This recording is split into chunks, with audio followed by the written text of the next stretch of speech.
Este programa es posible gracias al equipo conformado por Isabela Iturriza, Inmaculada Sebastiano, Carlos Javier Virgües, Juan Juárez, Fernando Camacho y Giancarlos Caraballo. También puedes seguir la transmisión en vivo en mundour.com. Debes buscar la pestaña de Radio en Vivo, bajar y darle clic en Unión Radio 90.3. Recuerda que nos puedes seguir en @mundourweb y @radioescuelaur. En este capítulo 9, recordemos dónde dejamos el hilo en el capítulo 8. Veníamos hablando de cómo se fue conformando un sistema bipartidista que va a tener una vigencia electoral de 20 años entre 1973 y las elecciones de 1993, donde cambió radicalmente. Pero además hay otro elemento que debemos señalar que tuvo una incidencia muy importante en la democracia venezolana por razones obvias, y es el aumento del precio del petróleo. Les recuerdo lo siguiente.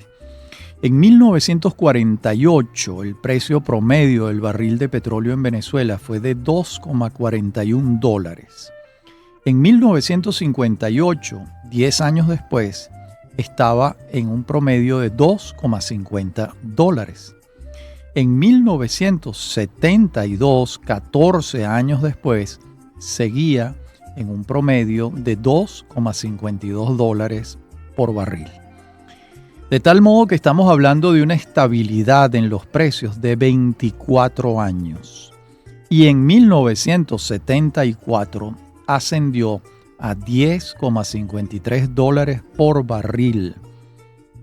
Un crecimiento enorme.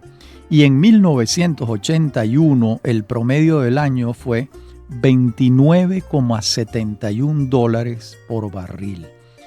A todas luces un crecimiento en los precios enorme, aparejado con el crecimiento de la producción nacional.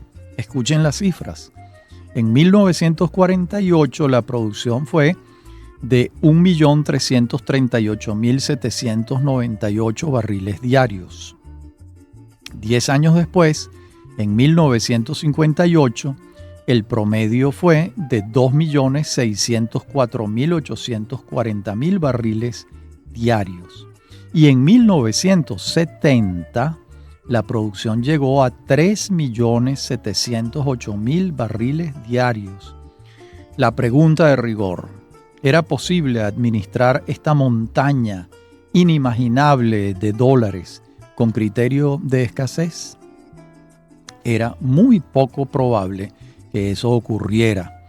Por el contrario, en 1986, cuando los precios bajaron a un promedio anual de $12,86 por barril, ya la deuda contraída que hizo crisis en 1983 era de cerca de $30.000 millones. Por si fuera poco, Pérez en su primer gobierno, 1974-1979, creó decenas de empresas del Estado y estatizó las empresas mixtas de la Corporación Venezolana de Guayana, CVG, de tal modo que el Estado empresario comenzó su apogeo. Además de financiar y proteger a la industria privada por la vía de la ICI, industrialización por sustitución de importaciones, desde 1946, el Estado se tornó en empresario con resultados económicos desastrosos, con muy pocas excepciones. Desde el punto de vista de la democracia, era evidente que se estaba creando un desequilibrio enorme entre el Estado y la nación, ya que cerca del 98% de las exportaciones del país eran petroleras, y a partir de 1976 la industria pasó a manos del Estado y la democracia nacional sufrió un cambio notable en sus factores de poder. Era imposible que no ocurriera. Se juntaron dos variables: aumento de los precios de manera estratosférica y control del 100% de la industria petrolera por parte del Estado. Lamentablemente, Se profundizó el estatismo. No se enriqueció la nación en la misma proporción que lo hizo el Estado. Veamos la coyuntura. Carlos Andrés Pérez ganó las elecciones en 1973 con el 48,70% de los votos.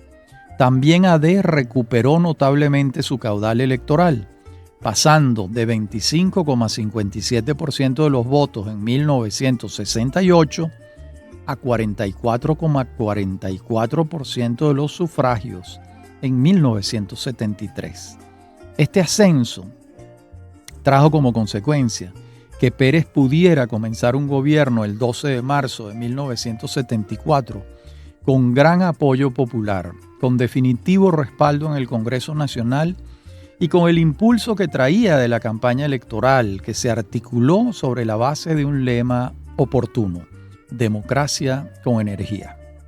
Pérez solicitó al Congreso, en los primeros meses de 1974, poderes extraordinarios para gobernar por decretos y leyes en materia económica y financiera durante un año, y el Parlamento le concedió la ley orgánica que autoriza al presidente de la República para dictar medidas extraordinarias en materia económica y financiera.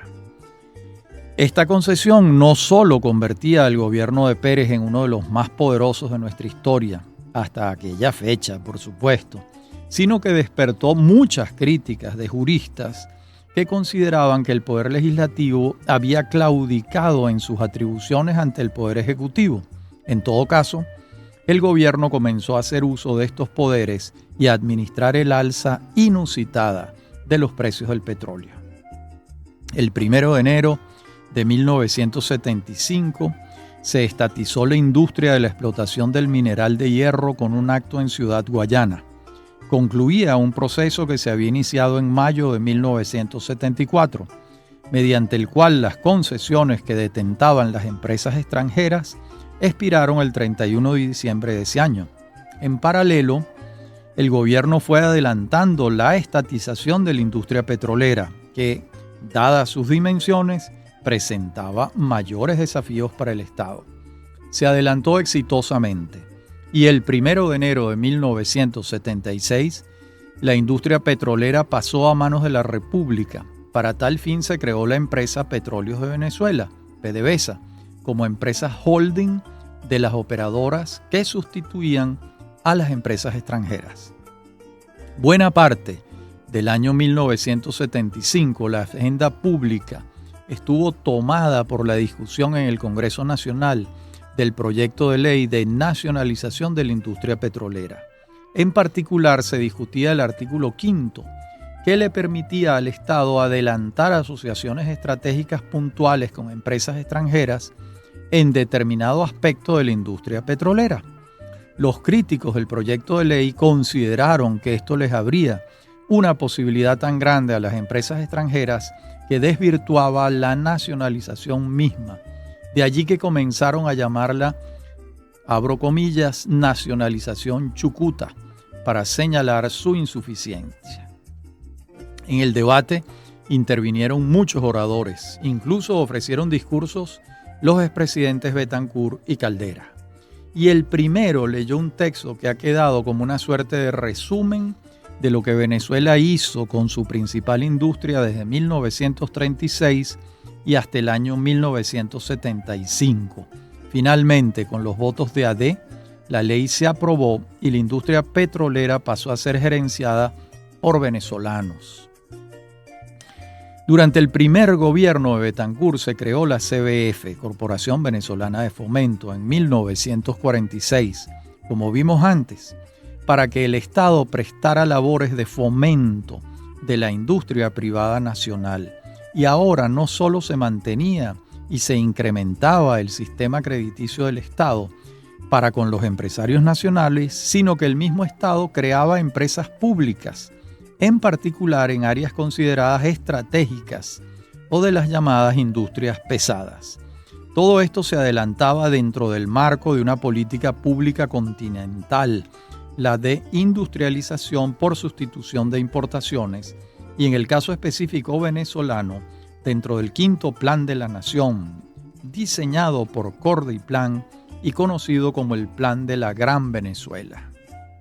El modelo económico establecido en el país, fundado en el proyecto de sustituir importaciones por producción nacional, se apoyaba en políticas arancelarias que tendían a gravar el producto importado en defensa del nacional, y todo ello dentro de un sistema de control de precios fijados por el gobierno.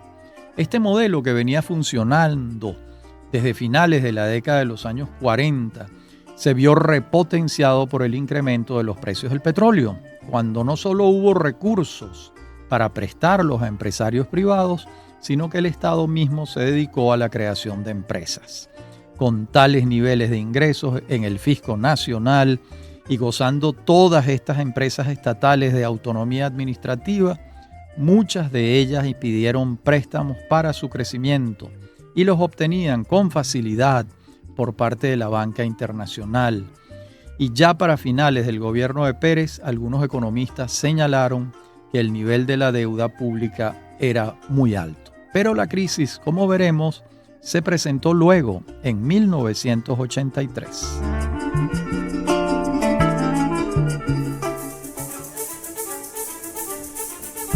En breve continúa Venezolanos. Somos Unión Radio Cultural.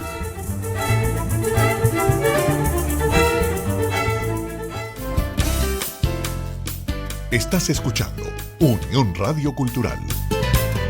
Este y otros programas de Venezolanos los puedes oír en formato podcast a través de Anchor.fm. Para alguna sugerencia sobre este espacio, pueden escribirnos al correo rafaelarraiz@hotmail.com y en Twitter @rafaelarraiz. Somos Unión Radio Cultural.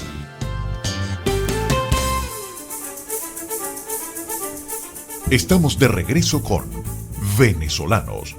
Somos Unión Radio Cultural.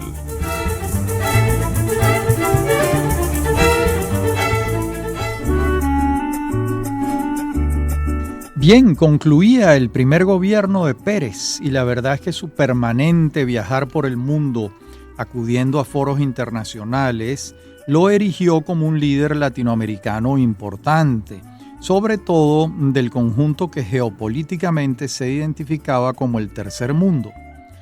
Pérez contribuyó decididamente con procesos democráticos en diversos países y buscó entonar una voz propia en los escenarios internacionales, una voz que en el contexto de la Guerra Fría representaba a los no alineados, ni con un polo ni con el otro.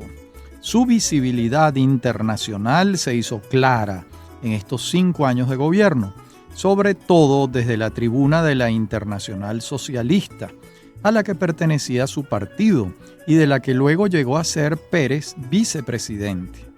Una vez que abandonó el cargo, a los analistas políticos les quedó muy claro que era muy probable que Pérez aspirara de nuevo 10 años después, así como lo pautaba la Constitución de 1961, y así fue. No cabe duda de que el país cambió en muchos órdenes durante su primer mandato. Quizás el más señalado con el paso del tiempo sea el del tamaño del Estado y las esferas de influencia de la acción estatal, siempre dentro de la órbita de asignarle mayor protagonismo dentro de la vida nacional, no solo como actor político, sino como factor económico principal. También, hay que decirlo, el país se aceleró, pasó de un ritmo presupuestario sosegado a otro, prácticamente vertiginoso, y las consecuencias de este impulso, dado por los precios del petróleo y la personalidad de Pérez, todavía se discute si fueron convenientes o no. En cualquier caso, a la luz de los hechos posteriores, todo el proyecto de endeudamiento público fue desastroso para la economía del país. Pero hay que señalar que cuando se cuenta con altos ingresos, son pocos los que piensan en qué ocurrirá cuando no se disponga de ellos. En cuanto al trasfondo político de su gobierno, salvo que no escogió a los más conspicuos dirigentes de su partido para todos los cargos de significación, cumplió con las líneas trazadas por AD desde su fundación. y le tocó cumplir uno de los mayores sueños de su partido, la estatización de la industria petrolera. Además, el mandato de Pérez marcó el distanciamiento de su mentor político, Rómulo Betancourt, quien consideró probables las hipótesis de corrupción del gobierno del Tachirense y se empeñó dentro de su partido en una cruzada de saneamiento administrativo, encabezada por el candidato presidencial que Betancourt había respaldado internamente, Luis Piñerúa Ordaz. Este distanciamiento entre Pérez y Betancourt trajo hondas consecuencias dentro del partido. Además del tema de la corrupción administrativa, es cierto que Betancourt no se sentía cercano al equipo gubernamental que Pérez había escogido para la tarea, pero Pérez ya tenía fuerza propia como para imponer su voluntad. La tensa situación dentro de AD entre Betancourt y Pérez se prolongó después del gobierno durante 2 años más, hasta que la muerte le salió al paso al fundador del partido en 1981. Luis Herrera Campins asume la presidencia de la República el 12 de marzo de 1979 y de inmediato conforma un gabinete ejecutivo en el que la mayoría de sus integrantes provienen de la región centro-occidental del país. Siendo Herrera uno de los fundadores de COPEI, desde el comienzo de su vida pública logró aglutinar en torno suyo un conjunto de compañeros de visión política, en su mayoría provenientes de su estado natal, Portuguesa, y de los vecinos de Lara y Barinas.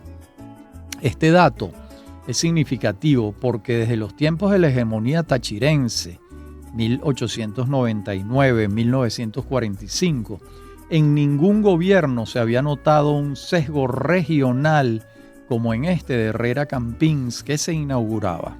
Además, se trataba del primer dirigente de COPEI que alcanzaba el poder sin pertenecer a la corriente de allegados a su líder fundador, Rafael Caldera.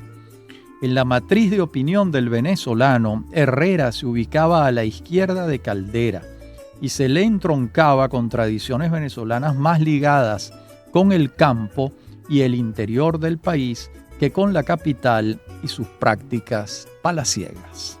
En el discurso de asunción de la presidencia de la República, Herrera manifestó, voy a citar, «Recibo un país hipotecado», aludiendo a la deuda pública contraída por el gobierno de Pérez. Entonces los venezolanos creyeron que comenzaba un gobierno austero, de prácticas más domésticas y menos internacionales, guiado por la doctrina de la democracia cristiana, pero los hechos al final de su mandato señalan otro resultado, como veremos ahora. Por más que el gobierno de Herrera Campins se propuso desacelerar la economía y bajar el ritmo de endeudamiento, la guerra en el Medio Oriente entre Irán e Irak disparó los precios del petróleo a niveles todavía mayores que los recibidos por el gobierno de Pérez. Si el precio promedio del barril venezolano en 1978 fue de $12,04, el de 1980 fue de $26,44 por barril. De tal modo que el ritmo de inversiones por parte del Estado y la asunción de deuda no se detuvo, hasta que México, en 1982, se declaró en mora para cumplir con sus pagos. Esto encendió la alerta roja en el mundo financiero, ya que temían que otros países comenzaran a manifestar lo mismo. La deuda en Latinoamérica más grande pesaba sobre México, Brasil, Argentina y un país bastante más pequeño que estos tres, Venezuela. Curiosamente, no son pocos los economistas que afirman que el origen de esta deuda está en los enormes recursos que los países árabes petroleros colocaron en la banca internacional. Esta tuvo que salir a buscar a quien prestárselos y halló deudores en estos países citados. En el caso de Venezuela es irónico, porque el país fue beneficiario de los precios petroleros y también víctima del endeudamiento. A la crisis súbita de la deuda externa se sumó la caída leve de los precios del petróleo que comenzó a manifestarse en 1982. Esto, más el pronunciamiento de México, condujo a que los venezolanos que tenían cómo hacerlo comenzaran a comprar divisas, alcanzándose un monto de compra contra las reservas internacionales que llegó un momento en que el Estado ya no pudo soportar. Se hizo necesario cerrar la venta de divisas el viernes 18 de febrero de 1983 y proceder a fijar un control de cambios diferencial y a devaluar la moneda. Entonces se creó RECADI, Oficina de Régimen de Cambio Diferencial, que estableció un cambio a 4,30 por dólar y otro a 7,50, que luego fue moviéndose en el tiempo. Además, se le encomendó a una comisión ad hoc el trabajo de establecer el monto de la deuda externa venezolana, tanto pública como privada, que entonces no se conocía. Era evidente que el modelo económico venezolano, fundado inicialmente en la industrialización por sustitución de importaciones, luego con el añadido del Estado empresario y siempre sobre las barreras arancelarias y los subsidios a los productos nacionales, había hecho crisis. La deuda y el comienzo de la caída de los precios del petróleo dejaban desnudo al modelo económico. Comenzaba otra era para Venezuela. Mientras transcurría el gobierno de Herrera, el expresidente Caldera fue haciéndose el candidato indiscutible de Copey, al igual que Jaime Lucinchi se erigió como el candidato de AD. Finalmente, el 56,74% de los votos los obtuvo Lucinchi y Caldera el 34,54% de los sufragios. Petkov por el MAS y Rangel por otros partidos de izquierda obtuvieron cifras de 4,17 y 3,34. Fue muy difícil para Caldera recibir el respaldo de su partido y que los electores no le atribuyeran la crisis del Viernes Negro y el desgaste del gobierno, de tal modo que nunca remontó en las encuestas, que desde el comienzo estuvieron a favor de Lucinchi. Concluía el segundo gobierno de un demócrata cristiano, Luis Herrera Campins, y regresaba a la socialdemocracia, pero con una situación económica cada vez más comprometida, ya que los precios del petróleo no recuperaban sus niveles de años anteriores y el país se había descapitalizado sensiblemente con la fuga masiva de divisas. El último gobierno signado por la presencia de un partido político que hubo en la Venezuela de entonces, del siglo XX, fue el de Jaime Lucinchi. Fue el último en elegir a dedo a los gobernadores de los estados nacionales. También fue el primero en gobernar en medio de la caída de los precios internacionales del petróleo, después del alza inusitada entre 1973 y 1982. Además, fue el gobierno de Lucinchi el que creó la COPRE, Comisión para la Reforma del Estado, cuando ya era evidente que el tamaño del Estado era insostenible y que las reformas democráticas eran inaplazables, pero no fue su gobierno el que las implementó. Le dejó esa bisagra histórica a su sucesor. El médico pediatra Jaime Lucinchi asume la presidencia de la República el 2 de febrero de 1984. En su discurso de toma de posesión estableció 3 líneas de trabajo para su gobierno: el pago de la deuda externa hasta el último centavo, la necesaria reforma del Estado y un pacto social para la gobernabilidad. También, al designar a su gabinete ejecutivo y a los gobernadores de los estados, quedó claro que se trataba de una administración de acción democrática. Nada que extrañar. En ese entonces, Acción Democrática recibía un respaldo del electorado. Quizás el elector pensó que lo apropiado era entregarle todo el poder a un equipo que diera respuestas para la Venezuela de las vacas flacas que se anunciaba. En todo caso, junto con este panorama complejo, era Vox Populi que el aparato del Estado no funcionaba y que se hacía necesaria una reforma de todos los poderes públicos. Por ello, el 17 de diciembre de 1984, el gobierno creó la COPRE, presidida por Ramón J. Velázquez y con Carlos Blanco como secretario ejecutivo. La COPRE comenzó un trabajo reuniendo a universitarios de todos los sectores y todas las corrientes políticas, haciendo énfasis en la necesidad de fortalecer el Estado por la vía de su reducción, así como de la necesidad urgente de modificar el Poder Judicial y avanzar en la descentralización del poder central. A medida que se iban entregando los trabajos de la comisión, se sentían que las reformas vulneraban las bases sobre las que se habían levantado los proyectos políticos y las organizaciones políticas, y éstas lo manifestaban abiertamente. Tanto fue así que ambos partidos hallaron la excusa para retrasar las reformas en la llegada del año electoral, y esto condujo a que hubo una firma entre los dos candidatos a la presidencia de la República en 1988, Carlos Andrés Pérez por Acción Democrática y Eduardo Fernández por COPEI, firmaron un acuerdo para impulsar la aprobación de la Ley de Descentralización Política y Administrativa. Y así fue como se implementó en 1989, cuando ya un gobierno distinto al de Lucinchi administraba el Poder Ejecutivo. Las elecciones de 1988 arrojaron un resultado polarizado, todavía mayor que el de los anteriores comicios.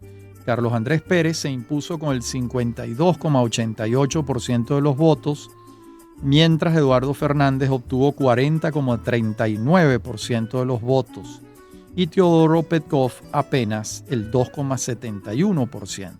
El esquema bipartidista estaba en su apogeo, presentándose dos fenómenos a señalar: el voto cruzado y la economía del voto. Petkov obtuvo 2,71%, pero su partido, el MAS, obtuvo el 10,14% de los votos para el Parlamento. De modo que allí ya se anunciaba un fenómeno que después vendría. Es necesario señalar que el elector no identificó plenamente al candidato Pérez con el gobierno de Lucinchi, ya que Pérez tenía vida política propia, dado que su liderazgo no dependía de su partido, y en verdad, si AD no lo hubiera apoyado, sus posibilidades de triunfo igual eran muy altas. La segunda presidencia de Pérez comenzó con una toma de posesión en el Teatro Teresa Carreño, el 2 de febrero de 1989. Allí se dieron cita muchísimos mandatarios de distintos lugares del mundo. Y el 16 de febrero, ese gobierno de Pérez, en alocución pública, estableció las coordenadas de un nuevo modelo económico que imperaría en el país, sustituyendo el que contaba con años de vigencia, el de industrialización por sustitución de importaciones. El cambio en el modelo económico era sustancial. Si antes las tasas de interés las fijaba el Banco Central de Venezuela, ahora serían liberadas para que las determinara el mercado. Si antes el Estado era el gran empresario, constructor y comerciante diverso, ahora se privatizarían todas aquellas empresas de servicios públicos que pudieran estar en manos privadas prestando un servicio más eficiente. Si antes se subsidiaba la gasolina, ahora se incrementaría su precio, con miras a llegar a un precio internacional. Si antes se protegía a la industria nacional fijando aranceles muy altos a los productos importados, ahora se eliminarían los aranceles y se abrirían totalmente los mercados. Con ello se obligaba a las empresas venezolanas a competir en igualdad de condiciones con las foráneas, que quisieran establecerse aquí o traer sus productos desde afuera. El conjunto de medidas económicas diseñaba el cuadro de una economía liberal, en perfecta conjunción con las medidas que el Fondo Monetario Internacional exigía a los países que acudían ante sus taquillas para solicitar un préstamo. Y esa era la situación de Venezuela, ya que durante el gobierno anterior se habían agotado las reservas internacionales y para poder intentar un modelo de economía de mercado era necesario disponer de un número más elevado de reservas que permitieran el libre juego de la economía. En el fondo, lo que buscaba el cambio de modelo económico era una revolución en el papel del Estado en la dinámica económica, pasando la iniciativa a la esfera privada, dado que los precios del petróleo habían bajado notablemente y era prácticamente imposible que el Estado cumpliera con su rol paternalista cuando no disponía de los recursos para ello. El 3 de diciembre de 1989 tuvieron lugar las elecciones directas de gobernadores, alcaldes y concejales. Se daba entonces el paso democrático más importante de los tiempos del Pacto de Punto Fijo, ya que la elección directa de las autoridades locales era lo mínimo que podía aspirarse en un sistema democrático. A partir de esta fecha, el cuadro político venezolano comenzó a cambiar. AD obtuvo el 39,37% de los votos en la elección de gobernadores, COPEI el 32,85%, el MAS 17,69% y la causa R el 2,62%. En Aragua comenzó a gobernar Carlos Tablante del MAS, en Bolívar Andrés Velázquez de la causa R, en Carabobo Enrique Salas Romer de COPEI y los Independientes, en el Zulia Osvaldo Álvarez Paz de COPEI y en la alcaldía de Caracas Claudio Fermil. Casi todos ellos en el futuro candidatos presidenciales. Para el año 1990 comenzaron a verse los primeros resultados al crecer la economía en 5,3%, bajar la inflación a 40,7% y ascender las reservas internacionales a 11.700 millones de dólares. Además, el ministro de Cordiplan, Miguel Rodríguez, anunció una reducción de la deuda externa del 20%, con una disminución de 50% en el pago de intereses. Al año siguiente, la economía creció en 9,2% y se inició el proceso de privatizaciones de empresas del Estado que prestaban servicios públicos. Fue el caso de CanTV y Viasa, que al ser compradas por consorcios extranjeros en asociación con empresas venezolanas, trajeron un ingreso extraordinario al fisco nacional. Por otra parte, la noche del 3 de febrero en que el presidente Pérez regresaba de Davos en Suiza, fue el día escogido por unos conjurados militares para una insurrección militar, comandada por tenientes coroneles e integrada por mayores, capitanes, tenientes y tropas, y se alzaron en los cuarteles de Maracay, Maracaibo y Valencia. Al teniente coronel Hugo Chávez le correspondía tomar el Palacio de Miraflores, a Francisco Arias Cárdenas el Zulia y a los otros cada uno de los objetivos que se habían planteado. Una vez sofocada la rebelión, se reúne el Congreso Nacional para debatir sobre los hechos en la mañana del 4 de febrero y pide la palabra el senador vitalicio Rafael Caldera. Entonces condenó el intento de llegar al poder por las armas, pero justificó comprensivamente los motivos que llevaron a los insurrectos a ello. A partir de entonces, la candidatura de Caldera, que ya era importante en las mediciones de las encuestas, subió todavía más hasta que llegó a la presidencia de la República en las elecciones de 1993.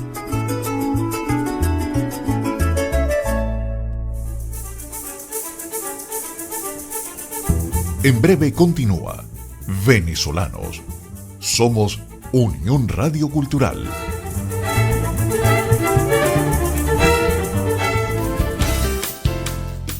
Estás escuchando Unión Radio Cultural.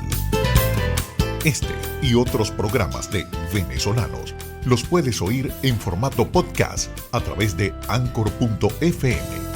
Para alguna sugerencia sobre este espacio, pueden escribirnos al correo rafaelarraiz@hotmail.com y en Twitter @rafaelarraiz. Somos Unión Radio Cultural.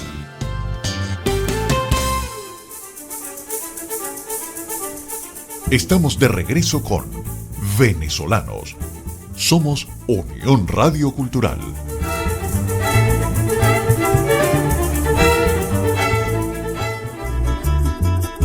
Si el gobierno de Pérez ya tenía problemas importantes a partir del Caracazo en febrero de 1989, ahora en 1992 se sumaba un intento de golpe de Estado que en aquel momento no formaba parte del panorama de las posibilidades que se barajaban en Venezuela, aunque varias personas públicamente lo advirtieron.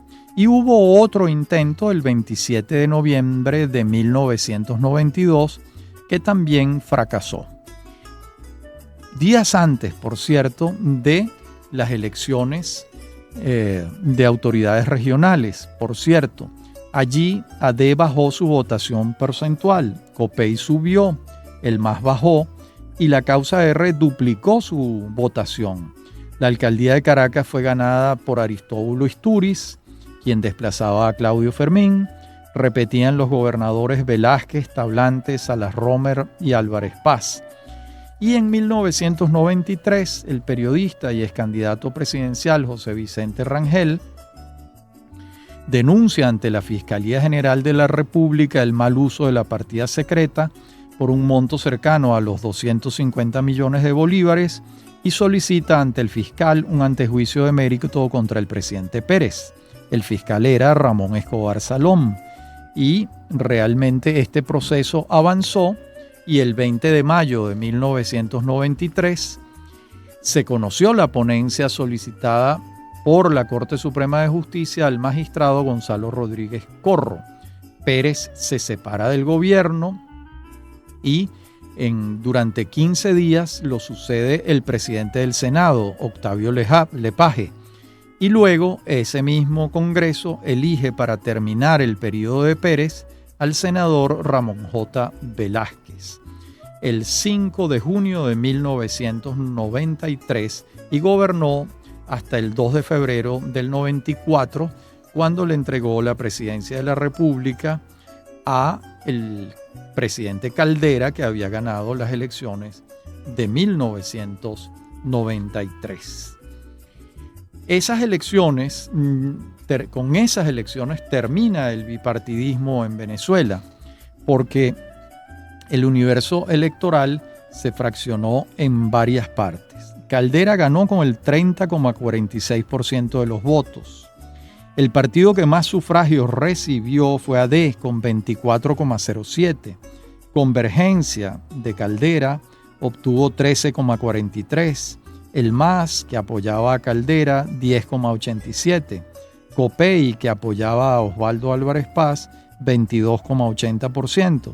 Y la causa R, que apoyaba a Andrés Velázquez, 20,78%. De modo que concluía el bipartidismo y el universo electoral se dividía en 4 toletes prácticamente iguales, con 4 candidatos: Rafael Caldera, Claudio Fermín, Osvaldo Álvarez Paz y Andrés Velázquez. Y Caldera alcanzaba entonces la presidencia de la República y ya se empezaba a manifestar un fenómeno importante en Venezuela, que fue la abstención. Fíjense estas cifras. En 1958 la abstención fue de 6,58%. En el año 63 fue de 7,79%.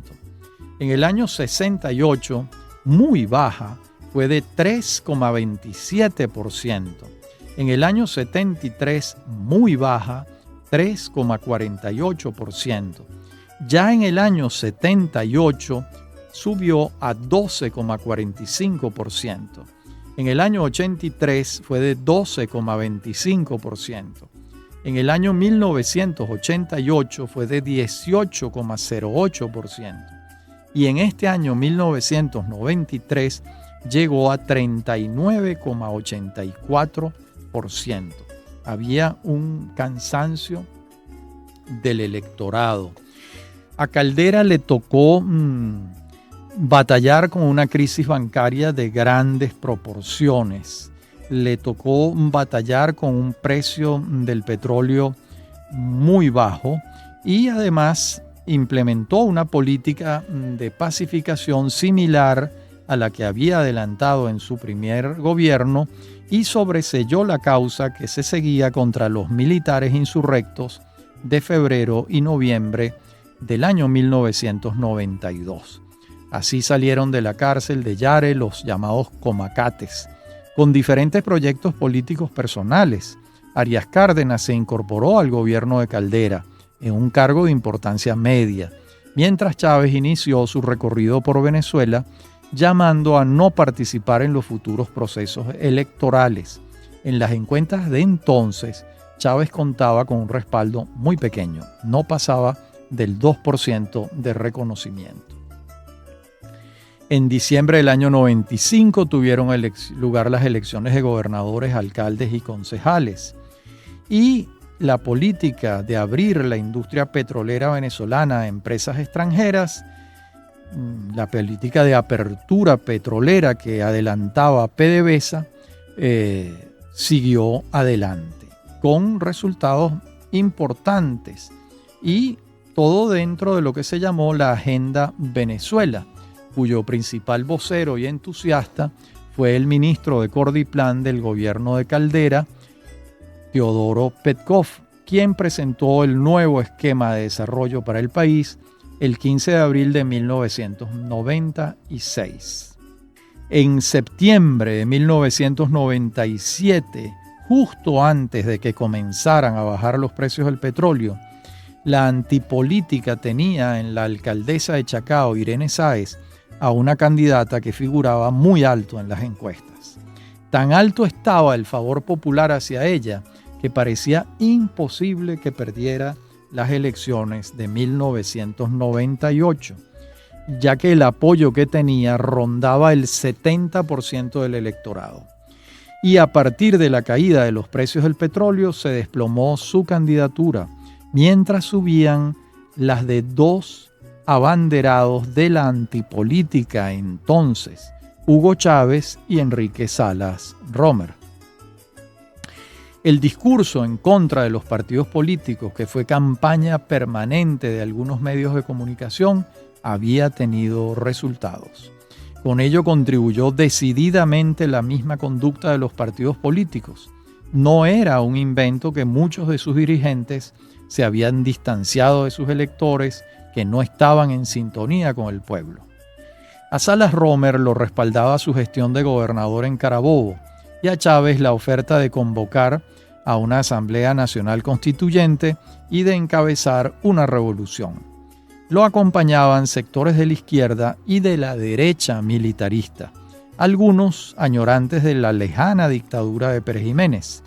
El descalabro de Ade y Copey en las elecciones fue abrumador, quedando el bipartidismo en el olvido, aunque la polarización electoral no, ya que la mayoría de los votos se dividieron entre Chávez, 56,20%, y Salas Romer, 39,97%.